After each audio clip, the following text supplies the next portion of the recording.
Bismillahirrahmanirrahim. Alhamdulillahi rabbil alamin. Wassalatu wassalamu ala ashrafil anbiya'i wal mursalin nabiyina Muhammedin wa ala alihi wa sahbihi wa sallama tasliman kathira, amma ba'd. Me emrin e Allahut, të gjithë mëshirshëm, të mëshiruesit. Allahun xhalla xhelaluhu, Zotin e vetëm të vërtet, Zotin e botrave, Zotin e gjithçkaje, falenderojmë. Mirësitë dhe bekimet e Allahut qofshin mbi dashurin e tij dhe dërguarin e tij Muhammedin sallallahu alaihi wasallam, si dhe mbi të gjithë ata besimtarë dhe ato besimtare që ndjekin dhe e pasojnë me sinqeritet dhe me dinjitet rrugën e tij deri në ditën e Kiametit. Allahut i lutem që të jemi ne të gjithë pa përjashtim pjesë e asaj mirësie për cilën pejgamberi sallallahu alaihi wasallam ka përgëzuar duke thënë: sa herë që besimtarët mblidhen dhe të bohen në një shtëpi për shtëpiave të Zotit për të lexuar Kur'anin ose për të medituar rreth Kur'anit, mëshira e Zotit derdhet mbi ta, përjetojnë qetësi shpirtërore, me lajket i mbulojnë me krahët dhe me flatrat e tyre. Allahu i përmend atje ku është ai, e kur çohen nga këto takime dhe tubime, një zë thret nga qielli: çohuni se Zoti ua ka fal gjunahet. Të gjitha të këqija që i keni pas ua ka kthyer në sevape. Qofshim ne pjesë e kësaj mirësie të Zotit. O Allah, o Zot, na mëson neve interpretimin e fesë, Kur'anit, hadithit, edhe na jep o Zot prej dijes tënde se ti je i gjithdituri dhe i urti. Dhe dija jonë është hiç dhe asgjë krahasim me dijen e të madhit Zot Allahut xhalla xhelaluhu. Allahu xhalla xhelaluhu lutem që të na dhurojë dije dobishme, një dije që na bën dobi, e të na mësoj atë që na bën dobi, e të na bëj dobi me atë që na mëson, dhe të na shtoj Allahu diturinë dhe urtësinë dhe veprën me dijen që na ka dhënë. Me shpresën e Zotit do të jemi sot në një kapitull të ri kuranor që konsiderohet prej më, le të themi, interesantëve krahasim me kapitujt e fundit që kemi marrë.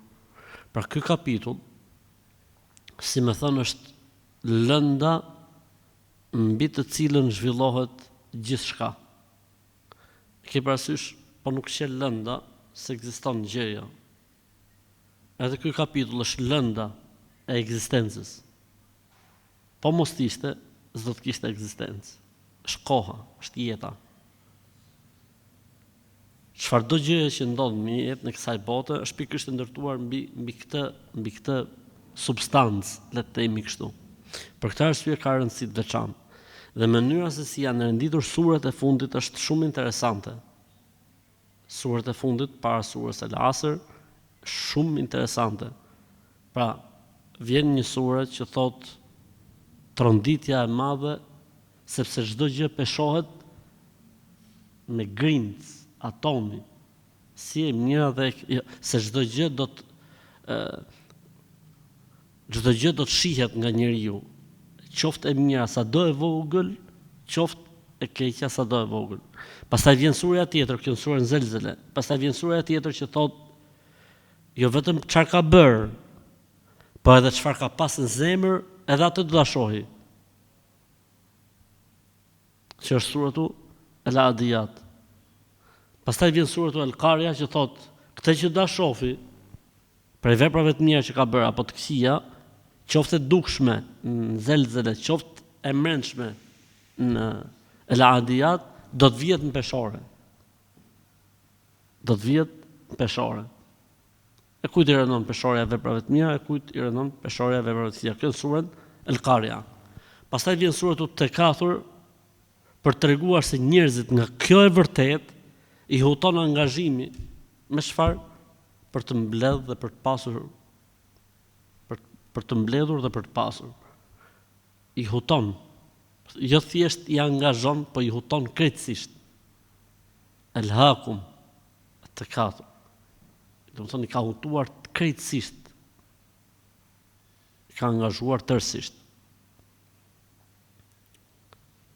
Dhe vjen suratu Al-Asr për të treguar se gjithë kjo çfarë u tha më përpara zhvillohet në ku? Në jetën e njeriut. Në kohën që është dhënë dispozicion njeriu. Pra çfarë u tha në Zelzele, në Al-Adiyat, në Al-Qari'a dhe në Takathur, e gjithë kjo shkak pasojë ka një lëndë të e cila zhvillohet, ka një substancë të e cila zhvillohet, ajo quhet jeta e njeriu. Jeta e çdo njeriu, koha që Zoti i ka dhënë çdo njeriu në dispozicion. Për këtë arsye ka thënë Imam Shafiu rahimahullahu taala, "Law fakkara an-nasu kulluhum fi hadhihi sura lakafathum." Kjo është transmetimi më i saktë nga Imam Shafiu, se e gjejmë forma të ndryshme, kjo është më e sakta. Thot, sikur gjithë njerëzimi të mendonin në këtë sure, do ju mjaftonte që të reflektojnë. Sikur gjithë njerëzimi të meditonte, të analizonte këtë sure, pra surën El Asr, do t'ju mjaftonte për t'i rizgjuar, për t'i kthjelluar, për t'i sjell edhe një herë, domethënë vëmendjen mbi rëndësinë e shansit të vetëm që ka gjithë secili prej nesh në këtë botë, që është jeta e tij. Dhe është një shans që nuk përsëritet, pra nuk ka të dytë, të tretë apo të katërt. Njeriu vjen një herë në këtë botë dhe në sajtë të kësaj ardhje o e fiton xhenetin, o e humb xhenetin, o e fiton xhehenemin, o e humb xhehenemin. Ku zhvillohet kjo gjëja, ku është mundësia për këtë gjë, është në jetën e gjithë secilit prej njerëzve. Nga momenti që ai futet në moshën e pubertetit, pra le të themi 13, 14 apo 15 vjeç, deri në momentin që i vjen vdekja.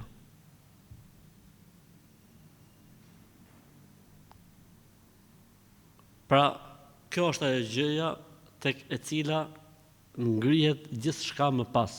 Mbi këtë ngrihet agonia e vdekjes, mbi këtë ngrihet jeta e varrit, mbi këtë ngrihet dita e gjykimit, mbi këtë ngrihet strehimi ose vendbanimi i fundit i njeriu.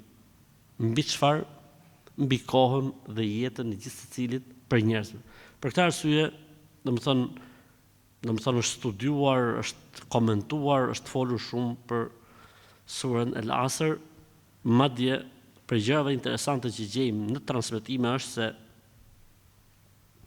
sahabët radhiyallahu ta'ala anhum në shumë herë dhe raste kur takoheshin dhe ndaheshin në ndarje lexonin surën El Asr. Pra bëshin një muhabet, përmendeshin Zotin, merrshin i ligjërat, i mësim apo diçka, dhe kur ndaheshin ose kur takoheshin, kur ndaheshin lexonin surën El Asr. Pra, si më thon, me kujtu njëri tjetrin se koha dhe jeta është shumë e rëndësishme. Për këtë arsye thoshin dietarët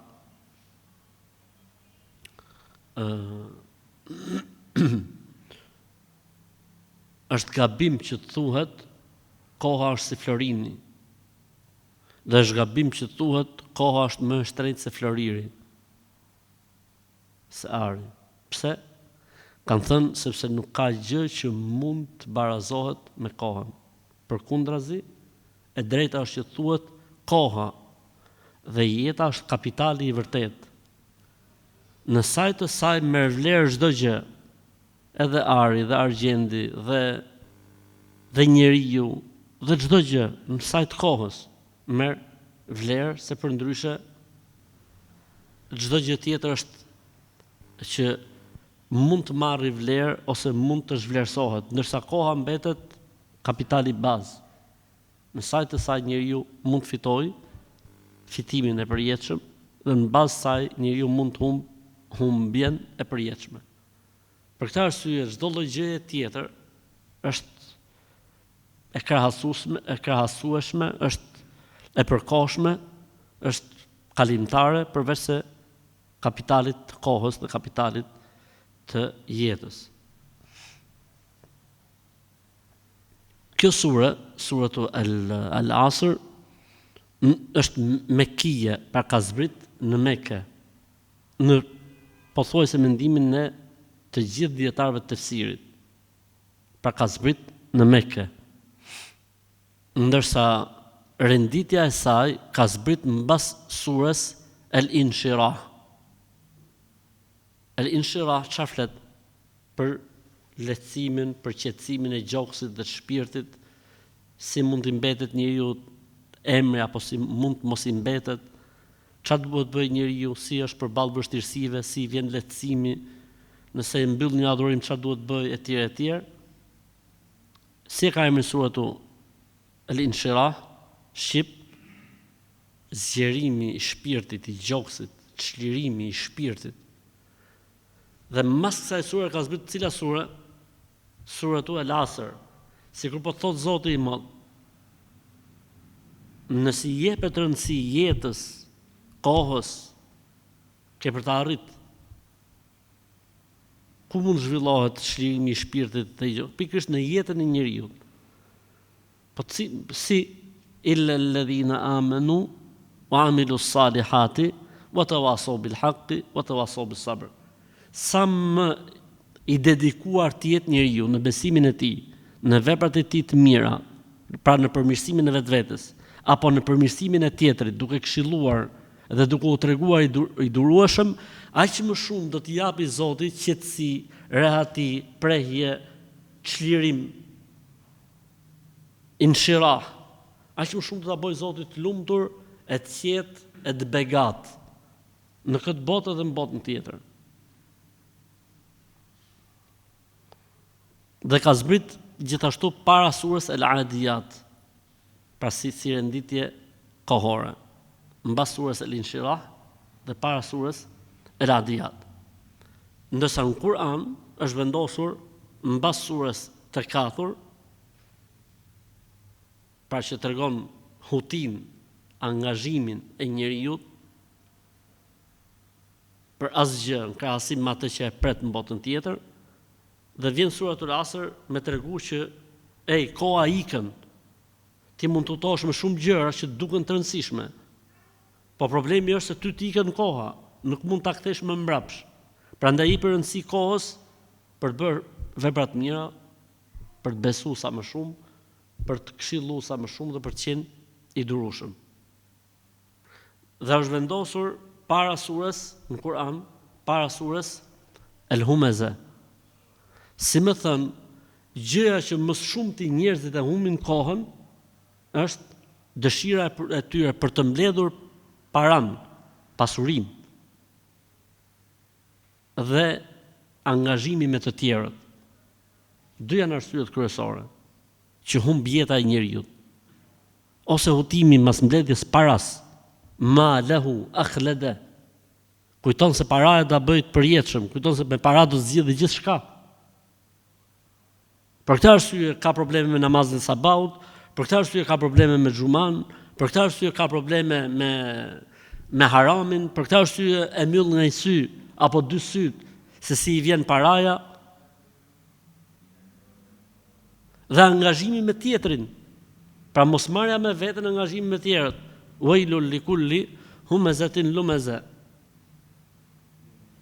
Domethënë, si më thon, zhvlerësimi të tjerëve, për ulja e tjerëve, nënçmimi të tjerëve, pra mos marrja me veten. Dy janë arsyet kryesore që njerëzit e humbin jetën e tyre. Arsyeja e parë, pra paraja dhe dëshira për të pasur sa më shumë, dhe e dyta angazhimi me të tjerët dhe mos marrja me veten. Pra, mënyra se si është vendosur pra sureja mes këtyre sureve është tepër interesante.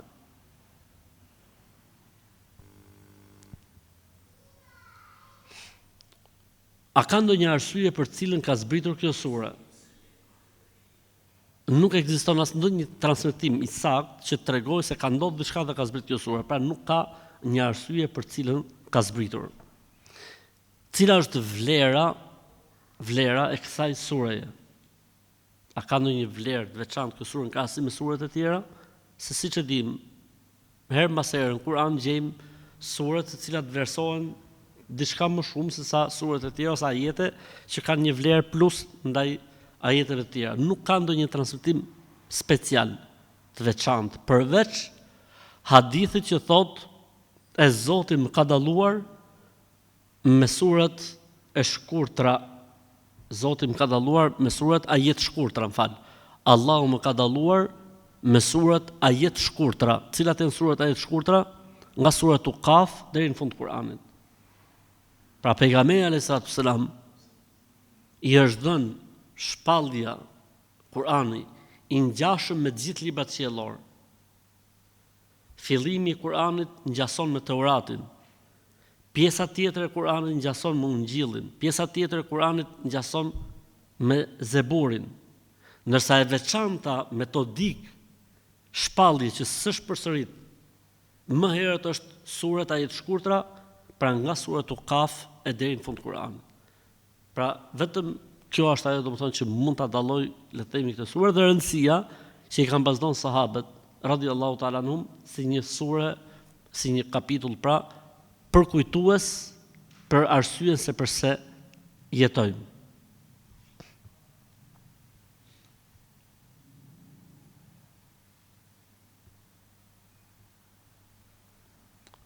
Cilat janë boshtet në të cilat, si më thonë, sillet kjo sure.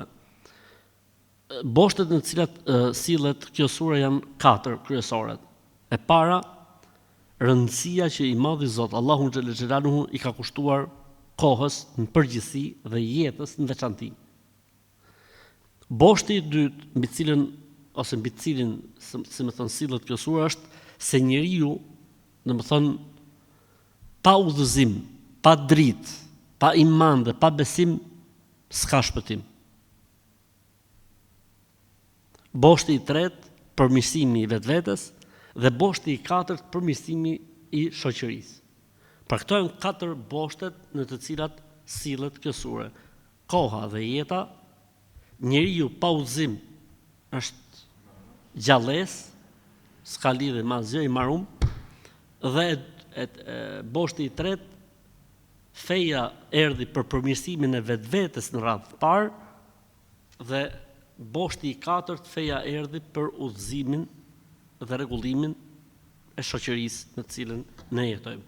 Mund të shtohet edhe një boshti i pestë dhe thuhet rëndësia që ka besimi, rëndësia që kanë veprat e mira, rëndësia që ka daveti dhe rëndësia që ka durimi. Po, këto do të vinë dhe do të trajtohen me shpresën e Zotit dal nga dal, me shpresën e Allahut xhella xhelaluhu. Le të ndalemi inshallah taala tek mënyra se si është ndërtuar sureja. Pra fillon sureja me betimin mbi kohën, mbi jetën. Pastaj vjen përgjigja menjëherë se betohem se përveç. Pra shumë e thjeshtë ndërtim. Shumë e thjeshtë dhe shumë, domethënë, e kapshme. Nuk ka nevojë që njeriu ta lodhi mendin siç ndodh ndonjëherë me ca ajete që si bëhet lidhja mes ajetit dhe ajetit. Ktu është shumë e qartë edhe shumë e thjellët mënyra se si renditet gjëja. E fundit fare, për të parë mënyrën se si është ndërtuar ajeti i fundit, është shumë interesante. Përveç atyre që besuan. Pastaj ka përmend veprat e mira mas besimit, edhe pse besimi nënkupton dhe veprat e mira. Me dhonë me kuptu që veprat e mira duhen patjetër.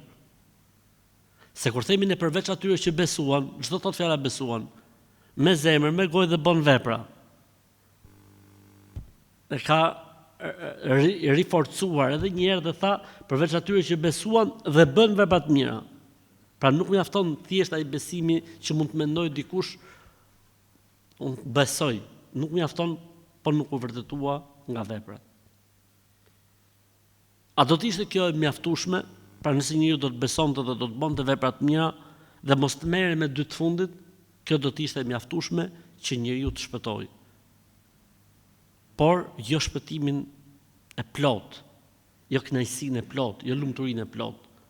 Lumturia e plot dhe kënaqësia e plot dhe mirësia e plotësuar është atëherë kur njeriu përveç besimit dhe veprave të mira angazhohet edhe për të tjerët. Sepse nuk mund të jetë natyra e një besimtari egoiste, që të mendojë vetëm për veten e tij. Pastaj ne kemi përgjegjësi. Pastaj neve na shton që ju jeni më të mirë se urdhëroni për të mirë dhe ndaloni nga e keqja, këshilloni për të mirë dhe këshilloni që njerëzit largohen nga e keqja. Pastaj po të ishte kjo punë vetëm për vete, si do të vite feja deri tek ne, e të tjera, e të tjera, e të tjera. Dhe durimi normalisht, si më thënë, element i rëndësishëm për t'i mbajtur të gjitha këto. Se ne, kur e lexojmë përveç atyre që besuan, bën vepra të mira, këshilluan për mirë dhe treguan durim, sikur e lidhim dy të fundit me njëra tjetrën. Këshilluan të tjerët dhe treguan durim.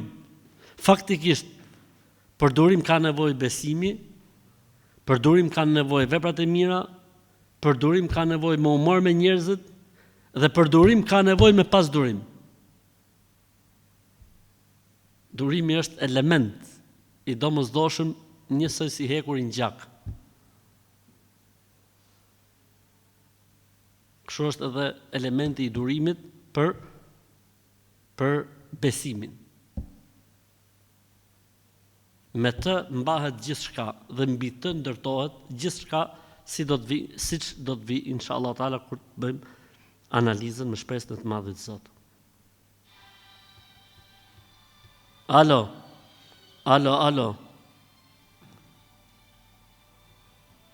Avash, hape, avash. Pas stres. Hape, kur të kesh shko telefonin. Aman, alhamdulillah. Mirë o vëllezër, vazhdojmë. Futemi në tefsirin e surës, inshallahu ta'ala. Do të bëjmë një tefsir para prak dhe të përgjithshëm, dhe pastaj inshallah ta'ala do të ndalemi më në detaje me shpresën e të Madhit Zot. Allahu xhalla xhelaluhu pra në fillim të kësaj sure betohet duke thënë wal asr. Betohem në kohën,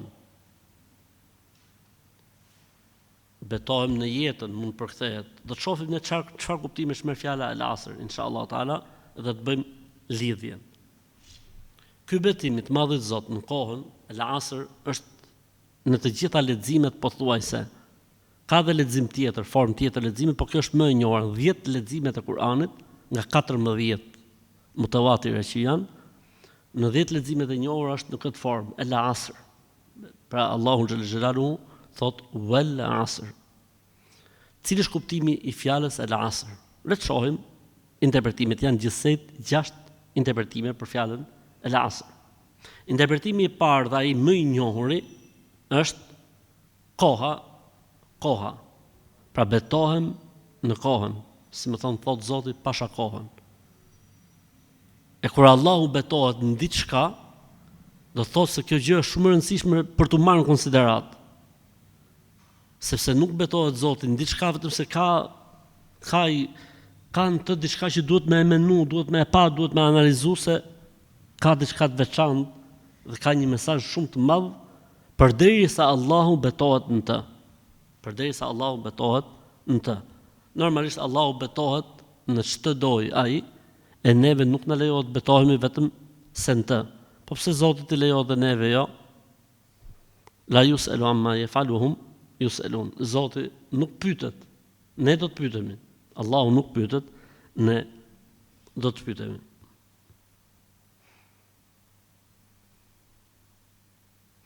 Kuptimi i dytë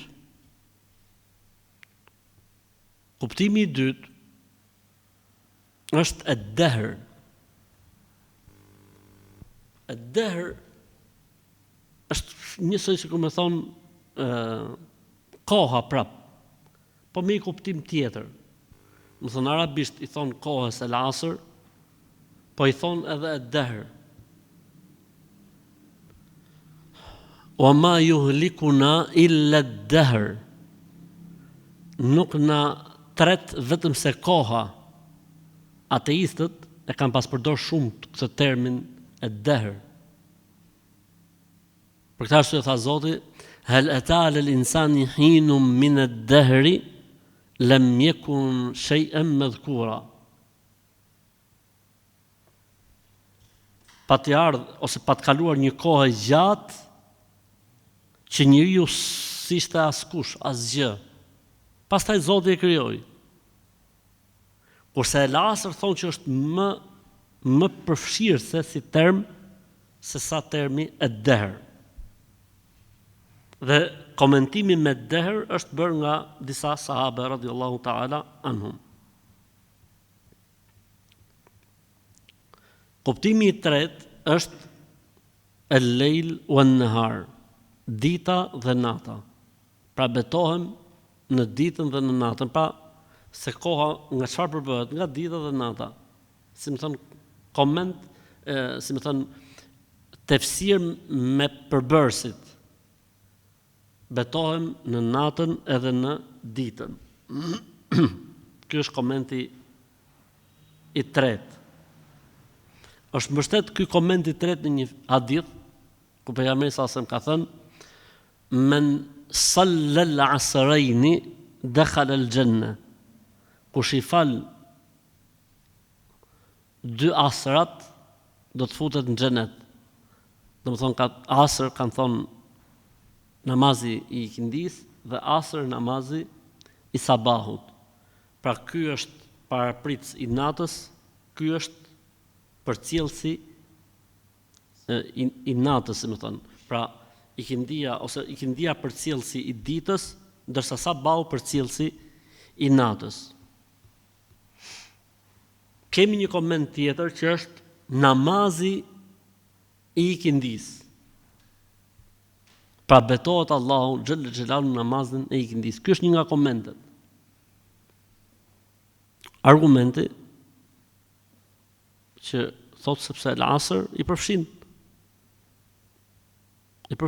Pejgamberi sa ka thënë: Zoti i shkatroft na hutuan dhe na iku namazi i mesëm, namazi i ikindis.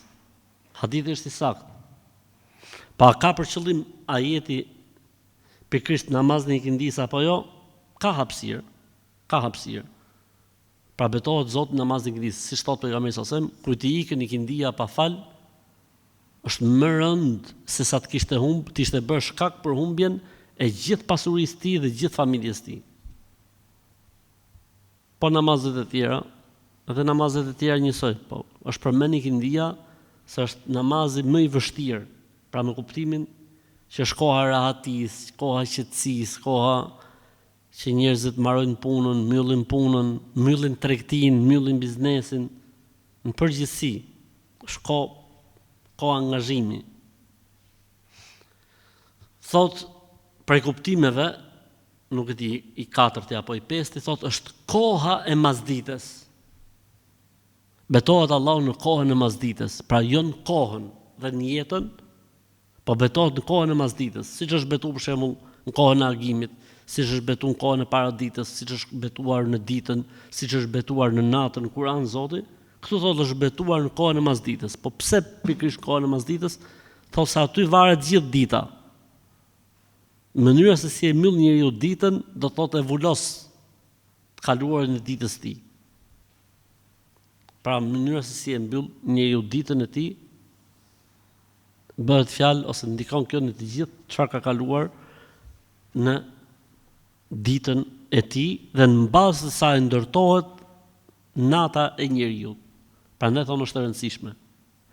Për këtë arsye, kalendarët e vjetër, kur shkruaj koha e ikindis, si ka qenë shkruajt? Zamra. Pse i kanë pas thonë zamra? Është thela më e rëndësishme e ditës. Pjesa më e rëndësishme e ditës. Për të mbyll dita dhe mënyra se si vazhdon nata, varet pikërisht te kjo kohë.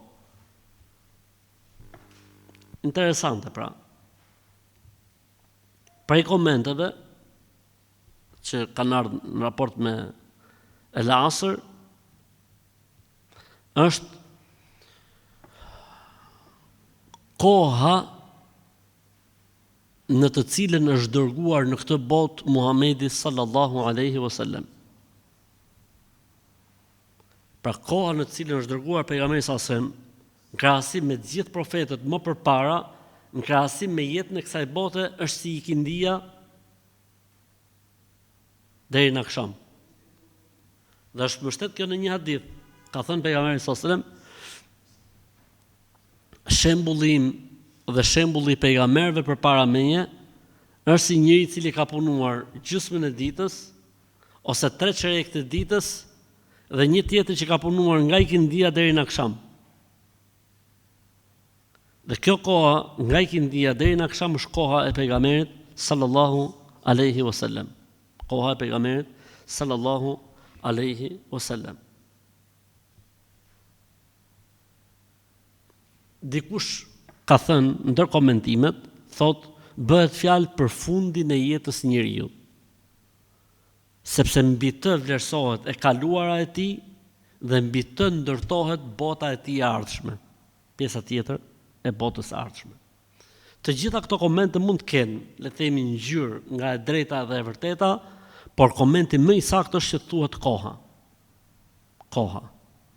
Allahu xhelalu betohet në kohën që nënkupton kohën tërësi dhe jetën e individit veçanti. Pra koha si substancë dhe lëndë e përgjithshme e kësaj bote dhe si substanca mbi cilën zhvillohet e ardhmja e njeriut në botën tjetër që është jeta e çdo individi. Për këtë arsye, kur do të vim tek pjesa mbrapa, kur thot Zoti innal insana lafi khusr, thot përfshin çdo njeri. Kështu që bëhet fjalë për kohën dhe për jetën e çdo njeriu. Pra Allahu betohet në kohë dhe në jetën e çdo njeriu. Vjen përgjigja innal insana lafi khusr. Po ta përkthejmë në gjuhën shqipe tamam, pra betohem ose pashakohen se njeriu, përgjigja e betimit quhet kjo. Xhawabul qasam, përgjigja e betimit. Pra kur thuhet pasha Zotin vjen ose pra një betim ka nevojë çfarë do të thosh më mbrapa, atëherë innal insana lafi khusr. Tani innal insana nuk ka dyshim sepse është përforcuese në gjuhën arabe. Kur thu inne, do thotë ti e përforcon fjalin duke thënë inne, pra nuk ka dyshim. Pa më të voglin dyshim, el insan i thonë në gjuhën arabe kur futet eli në një emër, nënkupton gjithë përfshirje. Pra nëse ta përkthejmë korrekt do themi nuk ka dyshim se çdo njeri, çdo individ lefi khusr është në një humbje të qartë, në një humbje të padiskutueshme. Pra njeriu e ka të pamundur që vetë të shkojë drejt udhëzimit. Njeriu mund të udhëzohet për gjëra të përgjithshme, mund të orientohet për gjëra të përgjithshme, por nuk mund të udhëzohet njeriu për detajet e të mirës dhe për detajet e të keqes. Se çfarë i takon Zotit dhe çfarë nuk i takon. Mund di gjëra të përgjithshme. Pra njeriu me logjikën e tij mund shkojë deri se ka Zot. Me logjikën e tij mund shkojë deri te se nuk bën që njeriu të vrasit njeriu. Mund shkojë me logjikën e tij që nuk bën me i marr pasurinë tjetrit. Mund kapi disa gjëra, por nuk mund të kapi detaje. Mund shkojë njeriu me logjikën e tij si njeriu duhet i falet Zotit. Me logjikën e tij edhe pa pas shpallje. Pra, kush ka logjik të pastër, për të vëlla, besove në Zot. Po atëherë nuk do të kesh raporte me Zotin. Pra me logjik njeriu mund të arrijë disa gjëra, por nuk mund të arrijë detajet e udhëzimit. As detajet e gjërave që njeriu e largon nga Zoti apo mund të jenë shkak për të fituar ai zjarrin e xhenemit. Me logjik njeriu mund të shkojë tek bota tjetër dhe tek ringjallja, sepse logjika i thotë këtu nuk ndahen gjërat, por nuk mund dia i detajet se si zhvillohet bota tjetër. Kështu që nuk ka dyshim se çdo njeri është i prirur për një humbje të pastër dhe të qartë. Po nuk qe udhëzimi, po nuk qe drita e Zotit, sado që të mundohet njëri, mund të udhëzohet dikush dhe mund të orientohet dikush. Po kjo nuk mund të jetë masivitet, kjo nuk mund të jetë ose kjo gjë nuk mund të jetë një rregull e përgjithshme. Pra patjetër duhet vi shpallja, patjetër duhet vi profeti, patjetër duhet vi dikush që t'i udhëzojë njerëzit. Për këtë arsye ne themi, nuk mjafton besimi në Zot, nuk mjafton fakti që gjë ka Zot, kaq. Po besove se ka Zot, pastaj gjërat tjera janë produkt njerëzor. Është vërtet që mund të ketë shumë njerëz që flasin në emër të Zotit, po kjo s'do të thotë që s'ka fe apo s'ka profet. Logjika është që patjetër Zoti duhet të çojë një mësues për të orientuar njerëzit se cila është rruga që i çon tek ai, se cila është forma e falënderimit dhe mirënjohjes ndaj tij. Çfarë e kënaq këtë Zot dhe çfarë e hidhron këtë Zot. Për këtë arsye Zoti sjell profetët, për këtë arsye Zoti zbret librat. Sepse njeriu nuk mund të arrijë, sado që të mundohet, njeriu nuk mund të arrijë të shkojë në detajet e të mirës apo në detajet e të keqes. Për këtë arsye i thonë në gjuhën arabe thotë el insan ismu gjins. Domethënë përfshin gjithë racën njerëzore, pra përfshin çdo.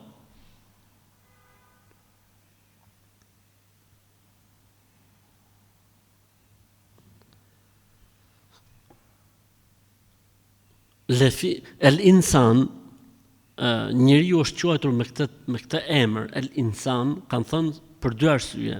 Arsyeja e parë se nuk jeton dot vetëm. Argumenti që nuk jeton dot vetëm, cili është Ademi alayhis salam. Në xhenet nuk i mungonte asgjë, prap nuk po e shtynte dot xhenetin vetëm, dhe Zoti krijoi Havan. Dhe njeriu në natyrën e tij nuk mund të jetojë dot vetëm. Se dikush të thotë se është puna po iki, po s'është natyrë e njeriu. Njeriu ka nevojë për njerëz, ka nevojë për komunikim, ka nevojë për bashkëveprim në jetë. Arsyeja e dytë kanë thënë është quajtur me këtë emër njeriu se vjen nga harresa, haron. Tani harresa është mirësi apo është sprov? Varet. Është sprov kur harron ato gjëra që s'duhet harrosh. E ca gjëra që s'duhen harruar, që janë urdhnat e Zotit, porositë e tjera, Kurani që kemë supermendër, dhikri, s'duhen harruar. Ktu është sprov kur e harron. Dhe nganjëherë është bekim. Shumë gjëra e ndodhin njeriu në jetë, po mos t'i harronte do t'i shkatërrohej jeta, do t'i prishej jeta, nuk do t'i shijonte asgjë në jetë, po mos harronte. Siç është rasti i fatkeqësive, i sprovave, i llafeve të njerëzve etj. Po mos t'i harronte, do të ishte sprov për të. Kështu që nganjëherë është mirësi, harresa, dhe nganjëherë është sprov për njeriu. A ka ilaç, dhe a ka ndonjë dua speciale që njeriu shumë mos të harrojë? Ka transmetime, po nuk ka hadith sakt. Për shembull, ka thënë pejgamberi sallallahu alajhi wasallam radhiyallahu anhu, Ali, a do që mos të harrosh, bëj këtë duan, fal këtë lloj namazi, po s'është transmetim i sakt. Nuk ka transmetim, pra nuk ka diçka. Si mund të kurohet ky problem? Nëpërmjet ushtrimit. Nëpërmjet ushtrimit. S'ka ilaç më të mirë për këtë problem se sa ushtrimi, dhe cili është ilaçi i dytë? Largimi nga gjunahet. Ta ushtroj njeriu veten e tij, pra për memorizim, të bëj edukat përhershme, duke nisë me pak dhe me përsëritje të shpeshtë. Dhe pastaj aplikim. Për shembull, prej metodave më interesante për mos harrim është metoda 20-she ose 25-she, i thonë. Pra lexohet rjeshti 20-25 herë, pastaj thuhet përmendësh 20-25 herë, pastaj lexohet rjeshti tjetër 20-25 herë, pastaj thuhet përmendësh 20-25 herë, pastaj lexohen të dyja vargjet 20-25 herë dhe thuhen të dyja 20-25 herë, pastaj lexohet rjeshti i tretë apo vargu i tretë 20-25 herë, pastaj thuhet përmendësh 20-25 herë, pastaj lexohen të treja 20-25 herë dhe thuhen përmendësh 20-25 herë, pastaj i katërti, pastaj i pesti, pastaj i gjashtë, derisa shkon tek faqja. Pastaj lexohet faqja 20-25 herë dhe thuhet përmendesh 20-25 herë dhe lihet. Pastaj shko tek faqja tjetër dhe një herë nga fillimi. Derisa ta çosh deri në fund. Pastaj të dyja faqet 20-25 herë lexim dhe thënie përmendesh 20-25 herë. Pastaj lihet. Pastaj shko ku dush ti. Për shembull turqit e kanë metodikën faqja e fundit e xhuzit. Pastaj faqja e fundit e xhuzit tjetër. Pastaj faqja e vin deri tek xhuzi i parë. Arabët kanë jo, faqja e parë, e dytë, e tretë, e katërt, e pestë, e gjashtë, e shtatë deri ke faqja 20 në këtë metodë e xhuzit parë, pastaj e xhuzit dytë e kështu me radhë. Ndërsa këta kanë metodën 20-25 herë dhe e lejnë atë faqen. Derisa ta mësojnë gjithë nga i xhuz. Pastaj kthehet ke faqja e dytë. 20-25 herë derisa ta çojë deri në fund. Pastaj 20-25 herë me faqen tjetër dhe e lën. Pastaj shkon ke xhuzi para rendës, pastaj shkon tek xhuzi para rendës, pastaj shkon tek xhuzi, pastaj kthehet tek faqja e tretë kështu me radhë. Ose njëkohësisht, pra 1, 2, 3 kështu me radhë. Edhe lënia e gjunaheve. Njeriu sa më i pastër të jetë nga gabimet, nga gjunahet, aq më kthjellët, aq më shumë dritë i jep Zoti. Sepse gjunahu çfarë nuk kupton? Errësirë, siç është në hadithin e pikave në zemër. Gjunahet janë errësirë. Largimi nga gjunahet do thotë i jep hapësirë për të futur drita dhe Kurani është dritë. Hadithet e pejgamberit sa janë dritë. Lutjet dhe duat dhe dhikret janë dritë. Pra ka nevojë për alternim mes të dyve, ka nevojë për, si më thon, për ushtrim të vazhdueshëm dhe ka nevojë për pastërti mëkatesh dhe gjunahesh. Kjo pastaj vjen në një fazë njëri që ndoshta dhe s'ka nevojë për këtë 20-25-shën. Po kjo mund të arrihet mbas një viti, nuk mund të arrihet shpejt. Dhe njeriu, domethënë, e fiton pastaj atë.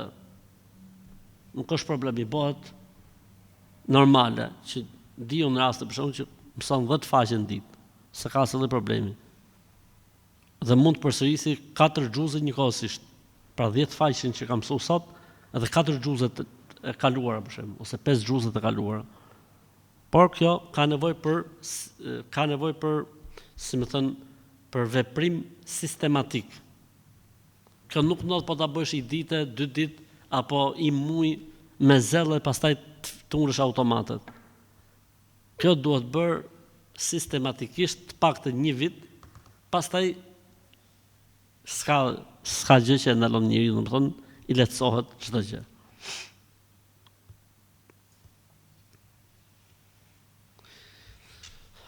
Innal insana lafi khusr.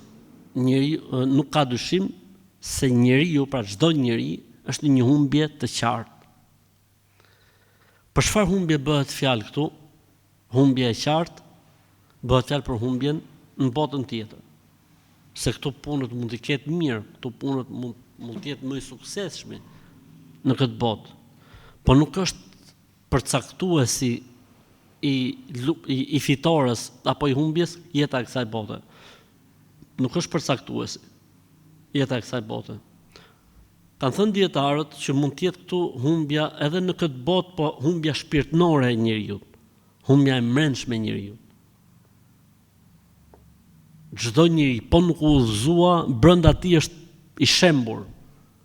Brenda tij është i humbur, brenda tij është në një huti, brenda tij është në një rreth vicioz që s'di ku është fillimi dhe marrimi. Kurse kur ka udhëzimin, çdo gjë ka rendin e vet, pavarësisht se sa bën njeriu dhe se sa mund të bëj. Ama të paktën harta është e qartë.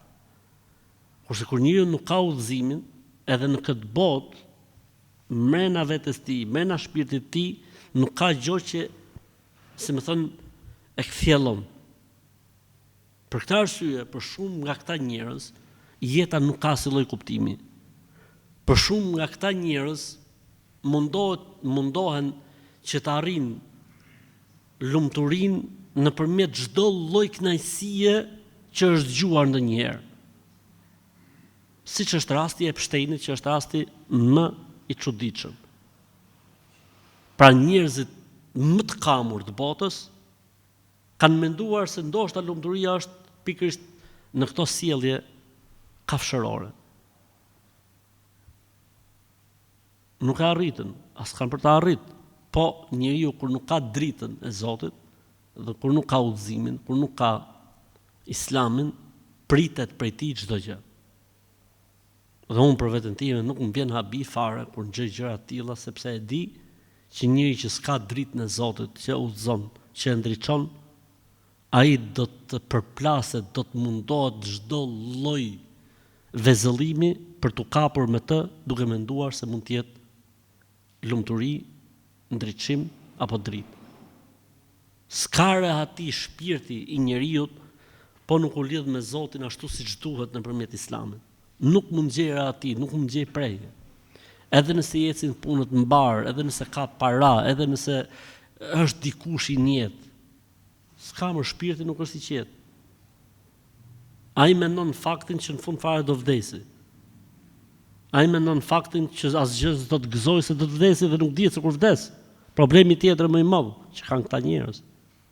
Për këtë arsye, këtyre njerëzve, kur jeni në takim, kur jeni në mezhlis, kur jemi njerëz dhe flet për vdekjen, i trem. Po çka ke që flet për vdekjen? Larg qoftë, s'më larg qoftë.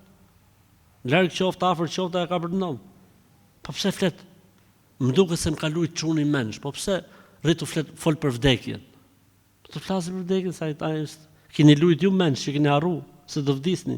Çuni është në rregull, ose goca është në rregull, që flet për vdekjen. Jo po i ri me menu këto gjona. Po kur do i menoj këto gjona, kur shoj me i kam varr. Kur do menoj për vdekjen njeriu? Bravo qofshi menon tani, edhe e ndërton jetën mbi këtë gjë, sesa a do t'i bjeri koha me menu për vdekjen, apo jo? Atëherë humbja për cilën flitet në këta jetë bëhet fjalë për humbjen e lumturisë, humbjen e botës tjetër. Pse? Sepse tham pra njeriu sado që të mundohet, sado që të doj, nuk mund të arrijë në detajet e të vërtetës, pa pas libër nga Zoti, pa pas një profet i cili e orienton njeriu. Për këtë arsye Allahu xhelaluhu kohë mas kohe dhe herë mas here ka sjell profet, ka zbrit libra që njerëzit të kenë ku të orientohen për të gjetur shpëtimin dhe lumturinë e tyre.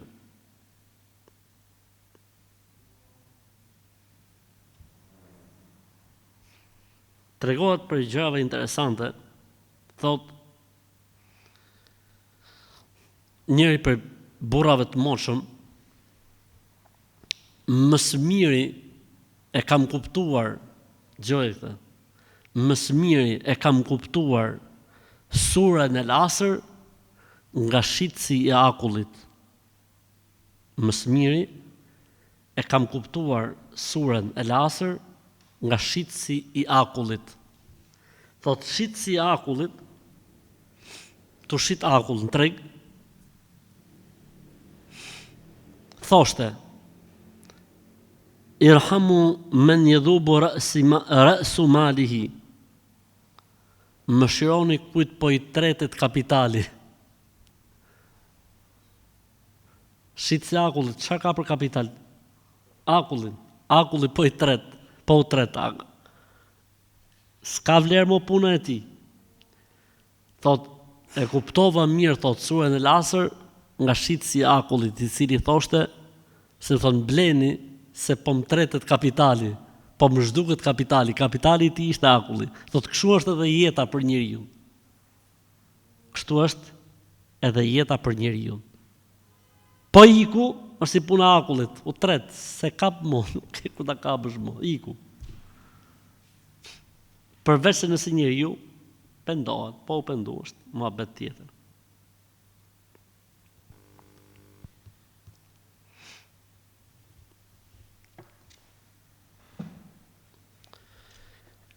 Innal insana lafi khusrin illa alladhina amanu. Pastaj vjen përjashtimi. Përveç atyre që besuan.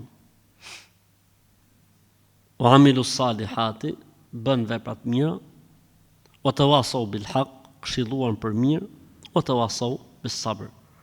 Pra, kush ka besu, ka bo vepra të mira, është mundu që këtë të mirë ta pasoj tek të tjerët dhe të ndikojë në shoqëri për mirë dhe ka pas durim. Se nuk është e lehtë që njerëzit të presin mirë, edhe pse ti ke dëshirën e mirë apo njëtin e mirë.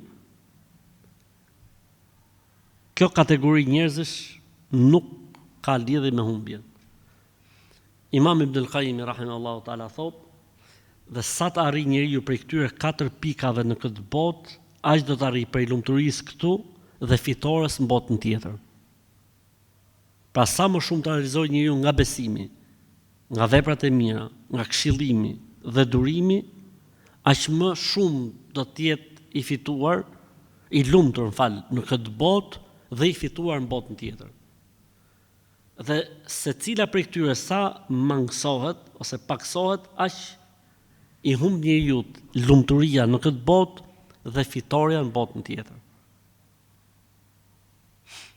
Po mirë, për shembull, ne jo të gjithë, se besimin e kemi në dorë të gjithë, okay. Edhe veprat e mira e kemi në dorë të gjithë. Tani këshillimin e të tjerëve nuk është se e kemi në dorë të gjithë. Pse unë nuk jam hoxh për shembull apo dietar që të këshilloj e të bëj. Këtu vjen ajeti kuranor që thot, Zoti la yukellifullahu nafsan illa wusaha. Allahu nuk ngarkon më shumë se ke mundësi. Ti bëj atë që ke mundësi. Prej teje nuk kërkohet me majt ligjërat. Në tefsir as në hadith as në fiqh. Prej teje kërkohet në momentin më të parë që të jepet mundësia me dhon një këshill për paganizmin, për idhujtarin, për besytnit, nuk ka nevojë me qenë doktor i shkencave islame, që me i thonë ati tjetër nuk lejohet me therë gjelin e zi, për shembull, kur vdes dikush. Apo nuk lejohet me tik namazi pse jenë punë, për shembull, nuk është kusht me qenë doktor i shkencave islame me e thonë këtë fjalë, ose me i thonë dikujt që gjop, po leja burr bixhozën se. E vetëm që Zoti e hidhron, po shkatron dhe jetën tate dhe jetën e familjes tate. Pa nuk është kusht me qenë dikushi në dije dhe në shkencë që të këshillosh në këtë formë. Edhe durimi është simas devotshmërisë, simas, si më thon, shpresës që ka gjithë secili për shpërblim. Pra vetëpërmbajtja e njeriut kur mund të vi, atëherë kur njeriu mendon pasojat. Edhe kjo është nga njeriu njeri. Pra nuk është si kërkohet të gjithëve të jenë të durueshmit e dheut.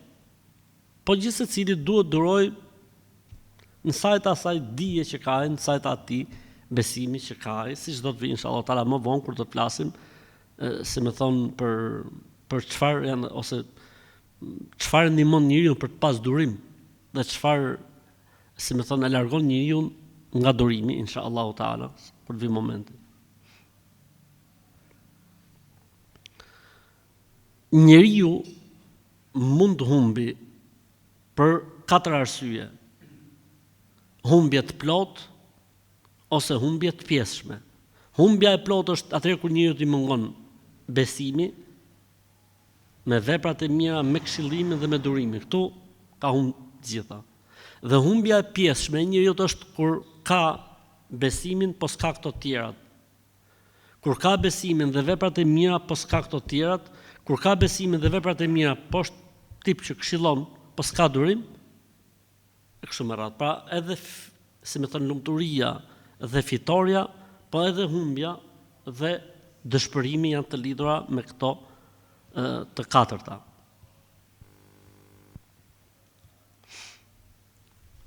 Vim tek përjashtimi, tha Zoti i Madh Allahu xhalla xhelaluhu, illa alladhina amanu, përveç se atyre që besuan. Ç'është besimi? Besimi është vetëdia dhe bindja e brendshme e njeriu për të vërtetat që ka njoftuar Allahu dhe i dërguari i tij Muhamedi sallallahu alaihi wasallam. Dhe këtë bindje njeriu e ka të plot me një siguri tek e cila nuk ka fije dyshimi dhe përjashtohen këtu vezveset. Vezveset çfarë do thotë këto fiksimet që i vijnë njeriu? Fiksimet nuk ndikojnë, nuk kanë lidhje fare me besimin. Edhe pse njeriu mund të ketë vezvese për Zotin, për botën tjetër, në moment caktuar i bëhet sikur po kjo s'ka lidhje fare, nuk ndikon. Vetëdia dhe bindja dhe siguria e brendshme e njeriu, mbi të vërtetat që ka lajmëruar Zoti dhe i dërguar i tij, e deklaruar kjo me gojë dhe e vërtetuar kjo me vepra, ky është besimi. Pra kur quhet njeriu besimtar, kur vetdijen dhe bindjen dhe sigurinë e brendshme e ka të plot, këtë vetdije dhe bindje dhe siguri të brendshme e ka deklaruar duke thënë la ilaha illallah Muhammed Rasulullah, dhe këtë gjën e brendshme dhe deklarat e ka vërtetuar minimalisht me një vepër që është simbolistike e Islamit, që është për shembull namazi, agjërimi, zakati, haxhi, xhumaja, falja e Bajramit, diçka që e ka Islami si shenjë dalluese. Në momentin që njeriu bën, pra ka këtë, si më thënë, vetdijen e brendshme dhe deklarimin me gojë, dhe e bën qoftë edhe një vepër dalluese të Islamit, ky njeri ka kaluar pragun e besimit, quhet besimtar. E nëse njeriu ka vetëm vetdijen dhe bindjen e brendshme për të vërtetat që ka njoftuar Zoti dhe dërguari i tij sallallahu alajhi wasallam, po nuk e thot shahadetin. Ose e thot shahadetin, po jo si pranim i Islamit. Pra dikush thot, çfarë është thonë në Kur'an dhe çfarë ka thënë Muhamedi sallallahu alajhi wasallam? Sallallahu alajhi wasallam po themi ne, po ai tha kështu. Është e vërtetë. Edhe tha, ora ka vetëm i Zot të vërtetë dhe Muhamedi është dërguari i tij. Po nuk e tha këtë si futi në Islam, po e tha si i bindur që kjo gjë është e vërtetë. Ai bën dobi, si bën dobi. Pra fjala e tij, Zoti është një dhe i vetëm dhe i vërtetë dhe meritori për të adhuruar etj. Dhe Muhamedi është dërguar dhe duhet të jetë credo, çelës i futjes tij në Islam. Se tek vetdia e brendshme është jo vetëm fakti që ka Zot dhe pejgamberi Muhamedi është i vërtetë dhe Kurani është i vërtetë, po ka edhe një fakt tjetër aty mena që thot Allahu nuk pranon vetëm se Islam. Nuk pranon Zotin. E kjo duhet ta çojë njeriu tek deklarimi i futjes në Islam. La ilaha illallah Muhammed Rasulullah. A e mbylli me kaq njeriu? Jo, derisa të bëj qoftë edhe një vepër të vetme që e dallon atë si musliman. Dhe nuk mund të jetë buzëqeshja, nuk mund të jetë fjala e mirë, nuk mund të jetë korrektesa në jetë, nuk mund të jetë shenjë dalluese kjo. Se buzëqeshjen mund ta kenë të gjithë. Korrektesën në jetë, ndoshta jo besimtarët në kohë të caktuara apo në situata të caktuara mund ta kenë shumë më korrekte se sa ne, po kjo ata nuk e bën musliman. Sjellja e mirë ndaj prindit, kjo nuk e bën njeriu musliman. Është e kërkuar, është obligim, por nuk është dalluese. Dalluese është ose namazi, që është në top listë, ose është agjërimi, pastaj zakati, haxhi, umreja, ardha për xhuma, dalja për bajram, mund të themi dhe kurbani, duke qenë se të tjerët nuk e kanë në listë, e ne e kemi në listë, është synetliku, shenjë dalluese. Po nuk e ka fuqinë synetliku sepse është pa vetdijen e personit, në përgjithësi synetliku bëhet pa u pyetur robi. Kur bëhet i madh ai e shef që i mungon diçka. Nuk është për dikush që e bën mas pubertetit, se po ta bëjmë mas besimit, i vlen si shenjë dalluese. Po ta bëjmë mas pubertetit, i vlen si shenjë dalluese. Pra e rëndësishme është të jetë diçka që e dallon. Illa alladhina amanu, përveç atyre që kanë besuar. Çfarë kanë nxjerrë dietarët tek fjala illa alladhina amanu, kanë thonë këtu nënkupton dhe dijen. Pse? Sepse njeriu nuk mund të jetë besimtar po nuk pati njohuri, dije. Çfarë do të besosh ti nëse nuk ke informacion? Pra duhet të dish pa të besosh. Për këtë arsye Imam Buhariu në librin e tij çfarë ka thënë? Babun el-ilmu qabla al-qawli wal-amal. Dia para veprës, para fjalës dhe veprës. Dia para fjalës dhe veprës. Si tha Zoti, fa'lam annahu la ilaha illa Allah wastaghfir li dhanbik. Dije, mësoje një herë se nuk ka Zot të vërtet që meriton të jetë Zot, të njihet si Zot, të adhurohet si Zot përveç Allahut. Pastaj kërkoj falje Zotit për vete dhe për besimtarët. Pra si fillim mësohet, dihet, pastaj kalohet tek deklarimi, pastaj kalohet tek fjala, pastaj kalohet tek vepra. Cila është dia më e mirë o vëllezër? Dia më e mirë është dia që ty të bën të njohësh Allahun xhallahu xhelal. Dia më e mirë është ajo dia që ty të bën të njohësh ligjet dhe rregullat, normativat, kodikët e fesë islame. Dia më e mirë është ajo dia që e çon njeriu në devotshmëri. Ajo dia që e bën njeriu më të përkushtuar ndaj Zotit. Se kjo dia sa e mirë është, aq që sikletshme është. Mirë është me qenë shumë i ditur. Po kjo dije duhet të jetë shkak që njeriu të fitojë kënaqësinë e Zotit, të jetë më afër Zotit. Jo të jetë thjesht memorizim argumentash, ndërkohë që njeriu s'ka lidhje pastaj me devocionin, me përkushtimin, me sjelljen, me edukatën e kështu me radhë. Atëherë na është bërë dia, si më thon, kundër argument, ndërkohë që duhet ishte dia argument. Çfarë tha Zoti në Kur'an? Innama yakhsha Allaha min ibadihi al-ulama. Ata që më të vërtet janë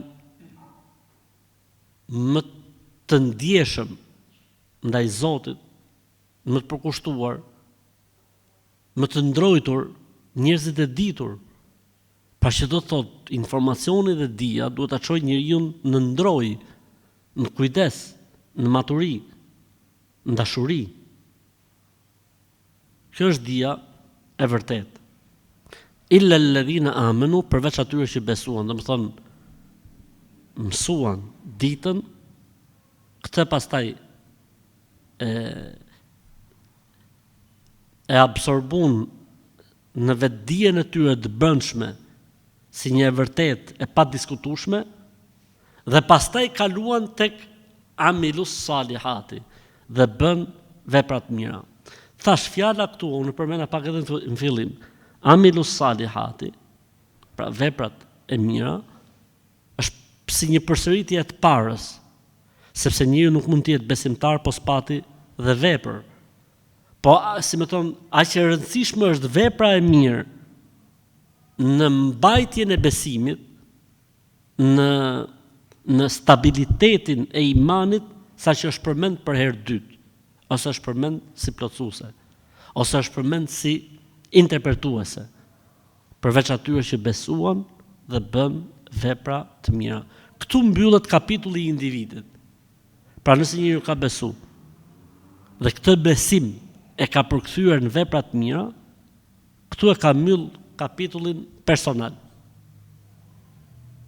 Pastaj vjen raporti me të tjerët, këshillon të tjerët të wasau bil haq.